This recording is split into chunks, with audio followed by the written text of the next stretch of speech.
Hello friends, daily sports Bangla YouTube চ্যানেলে আপনাদের আবার আমি স্বাগত জানাই। আবার নিয়ে চলে এলাম খেলার নতুন ভিডিও নিয়ে। ইস্টবেঙ্গলই সই করলেন তারকা ফুটবলার, আনন্দে আত্মহারা লাল হলুদ সমর্থকরা। গত কয়েকদিন ধরে দলবদলের বাজারে ইস্টবেঙ্গল এফসি যে একাধিক চমক দিয়েছে তা নিঃসন্দেহে বলা যেতে পারে। এবার সেই তালিকায় যুক্ত হলো আরও এক নতুন নাম। টালবাহানা চলছিল অনেক দিন ধরেই। যাবতীয় আশা আকাঙ্ক্ষার দোলাচল কাটিয়ে শেষ পর্যন্ত ইস্টবেঙ্গল ক্লাবে সই করলেন ভারতের তারকা ফুলব্যাক জয় গুপ্তা। জানা গিয়েছে এফসি গোয়া থেকে জয়ের যাবতীয় ট্রান্সফার প্রক্রিয়া সম্পন্ন হয়ে গিয়েছে। প্রসঙ্গত অভিষেক টেকচাম সিংয়ের পাশাপাশি ইস্টবেঙ্গল এফসি এই 23 বছর বয়সী ফুটবলারকেও টার্গেট করেছিল, কিন্তু ট্রান্সফার ফি নিয়ে দড়ি টানাটানির পর শেষ পর্যন্ত জয় গুপ্তাকে কনফার্ম করেছে লাল হলুদ ব্রিগেড। সূত্র মারফত জানা গিয়েছে 1 কোটি টাকার বেশি ট্রান্সফার ফি দিয়ে নাকি জয়কে সই করিয়েছে ইস্টবেঙ্গল। এফসি গোয়ার পক্ষ থেকে ইতিমধ্যেই একটা সাংবাদিক বিবৃতি প্রকাশ করা হয়েছে। সেই বিবৃতিতে বলা হয়েছে, ডিফেন্ডার জয় গুপ্তার ট্রান্সফার নিয়ে এফসি গোয়া এবং ইস্টবেঙ্গল এফসির মধ্যে চূড়ান্ত চুক্তি সম্পন্ন হয়েছে। এই ভারতীয় ফুটবলারের জন্য রেকর্ড ট্রান্সফার ফি দেওয়া হয়েছে। ওই বিবৃতিতে আরও যোগ করা হয়েছে, নীলকমলা ব্রিগেডের হয়ে গত 2 বছর জয় যে দুর্দান্ত পারফরমেন্স করেছে সে কারণে আমরা ধন্যবাদ জানাতে চাই। এই যাত্রাপথে আমরা পরপর সেমিফাইনাল ম্যাচ খেলতে পেরেছি এবং জিততে পেরেছি কলিঙ্গ সুপার কাপ। জয়, তোমার আগামী ভবিষ্যতের জন্য অসংখ্য শুভকামনা রইল। এই প্রসঙ্গে আপনাদের জানিয়ে রাখি, ইন্ডিয়ান সুপার লিগে গৌড় বাহিনীর হয়ে জয় মোট 41 ম্যাচ খেলেছেন। টিম ইন্ডিয়ার প্রাক্তন কোচ মালানো মার্কেজের অধীনে তিনি এই বছরই সুপার কাপের খেতাব জয় করেছেন।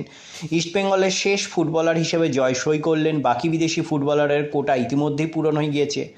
আসন্ন মরশুম শুরু হওয়ার আগেই ইস্টবেঙ্গল এফসি বেশ কয়েকটি গুরুত্বপূর্ণ সিদ্ধান্ত গ্রহণ করেছিল। তার মধ্যে মেসি বাউলি, হিজাজি মাহের, মাদিয়া তালাল, হেক্টর উৎসেকে ছেড়ে দিয়েছে। গত মরশুমে এই 4 ফুটবলারের পারফরমেন্স একেবারে নজরকাড়া ছিল না। সুপার কাপে তারা হেরে গিয়েছিল, পাশাপাশি ইন্ডিয়ান সুপার লিগের প্লে অফে যোগ্যতা অর্জন করতে পারেনি ইস্টবেঙ্গল।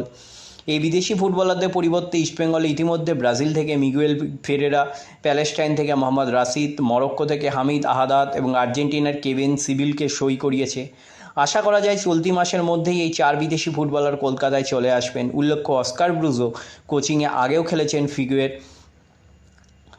বসুন্ধরা কিংসের হয়ে টানা 3 বার বাংলাদেশ প্রিমিয়ার লিগের খেতাব জয় করেছেন তিনি। আশা করা হচ্ছে হিজাজি মাহেরের অভাব পূরণ করতে পারবেন কেভিন সিবিল।